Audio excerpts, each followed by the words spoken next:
Selamat pagi, selamat siang, selamat sore, selamat malam. Kembali lagi bersama saya, Wina Marliana Banurea, NIM 213304010293. Saya jurusan akuntansi, semester genap tahun ajaran 2021-2022. Dosen pengampu Bapak Hotua Relisa Mosir, SPD MSI. Saya mahasiswi Universitas Prima Indonesia. Baiklah, di video kali ini saya akan menjelaskan topik kelima, yaitu bagan alir atau flow chart. Di topik 5 ini ada sebanyak 5 subtopik, yaitu 5.1 teknik dokumentasi dan penyusunan sistem, 5.2 bagan alir atau flow chart, 5.3 jenis-jenis bagan alir, 5.4 pedoman pembuatan diagram alir atau flow chart, 5.5 unsur-unsur diagram alir. Baiklah, saya akan menjelaskan terlebih dahulu subtopik yang pertama, yaitu teknik dokumentasi dan penyusunan sistem. Dokumentasi adalah narasi, bagan alir, diagram, dan penjelasan tertulis lainnya yang menjelaskan tentang cara kerja sebuah sistem. Informasi yang dicakup berupa who, what, why, where, how of penginputan data, pengolahan data, penyimpanan, pembuatan laporan, dan pengawasan terhadap sistem. Dokumentasi ini kemudian dilengkapi dengan uraian naratif, yaitu penjelasan tertulis komponen-komponen sistem, tahap-tahap interaksi komponen-komponen tersebut. Selanjutnya, diagram arus data atau data flow diagram DVD. Sebuah DVD secara grafis menjelaskan arus data dalam sebuah organisasi.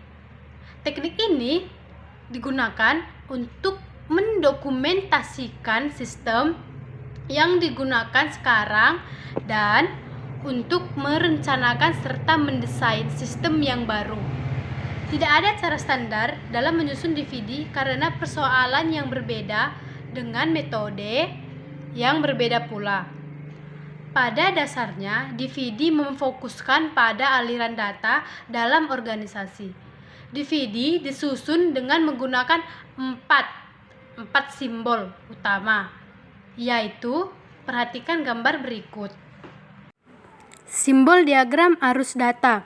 Yang pertama, nama, sumber, dan tujuan data. Penjelasannya, karyawan organisasi yang mengirim data ke dan menerima data dari sistem digambarkan dengan kotak. Selanjutnya, nama arus data. Penjelasan, arus data yang masuk ke dalam dan keluar dari sebuah proses digambarkan dengan anak panah. Selanjutnya, penyimpanan data. Penyimpanan data digambarkan dengan 2 garis horizontal atau paralel. Selanjutnya, proses transformasi. Proses yang mengubah data dari input menjadi output digambarkan dengan lingkaran. Selanjutnya, subtopik yang kedua, bagan alir atau flow chart. Bagan alir merupakan teknik analitis yang digunakan untuk menjelaskan aspek-aspek sistem informasi secara jelas, tepat, dan logis.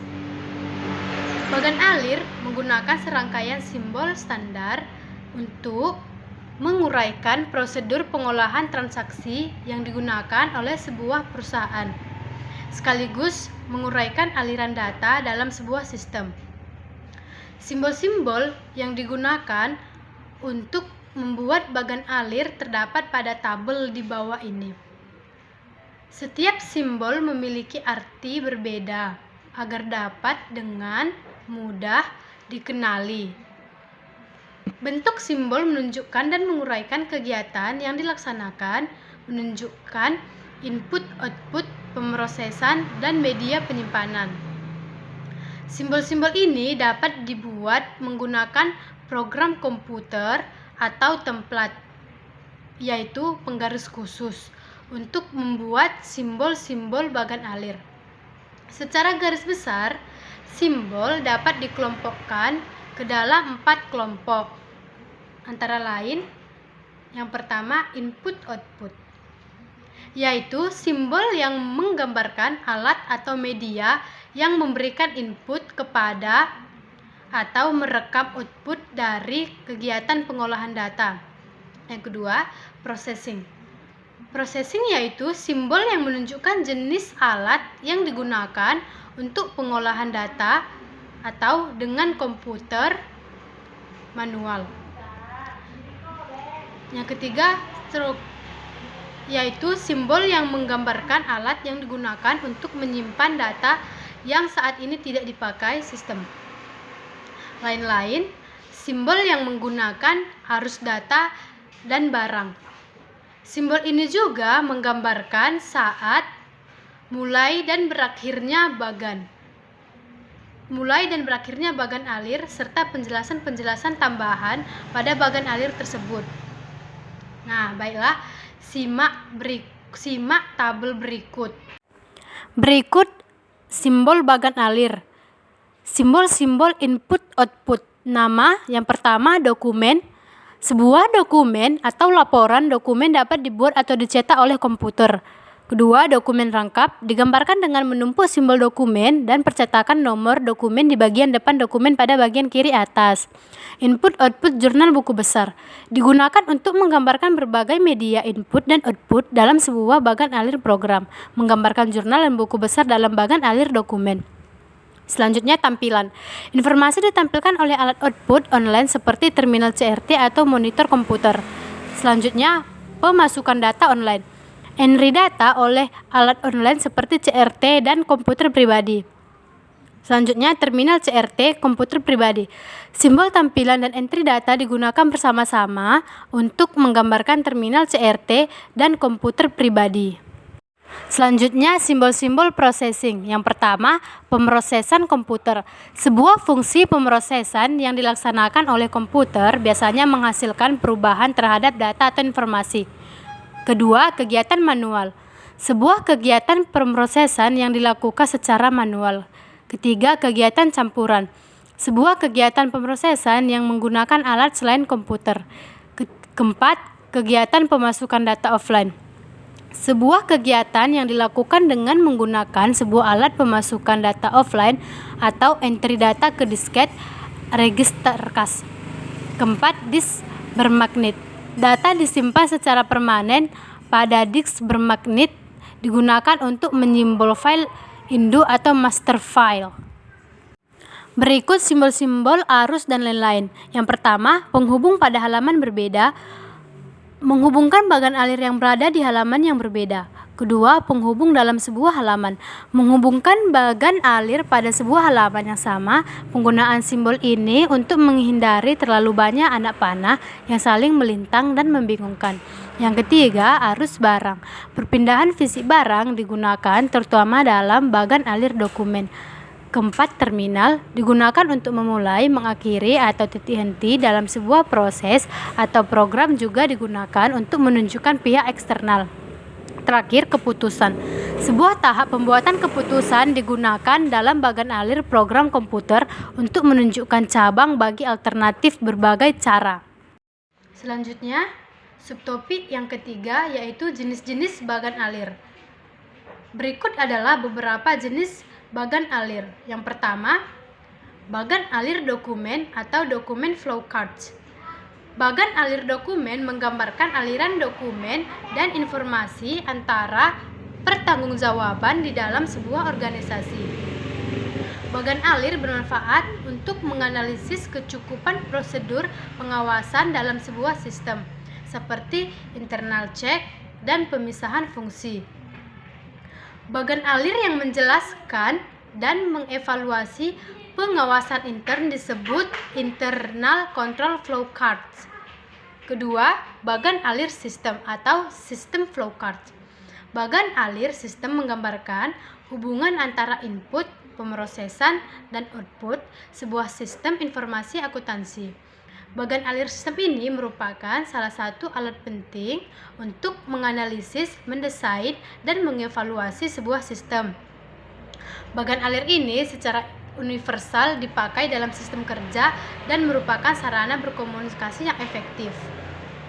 3. Bagan alir program atau program flowchart.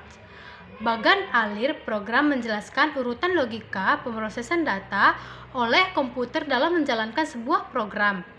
Bagan alir ini menggunakan simbol-simbol secara khusus dirancang untuk bagan alir ini.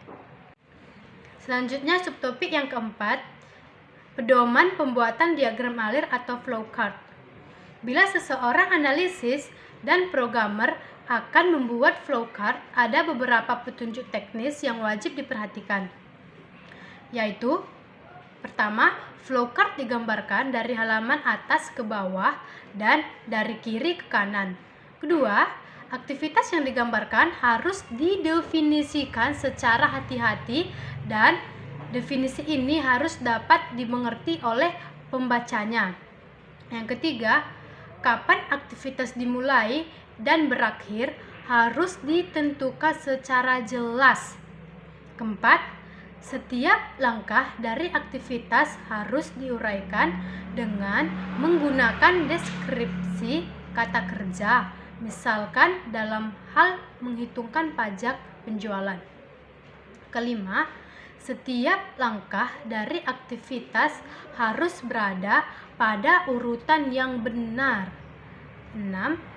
Lingkup dan rank dari aktivitas yang sedang digambarkan harus ditelusuri dengan hati-hati.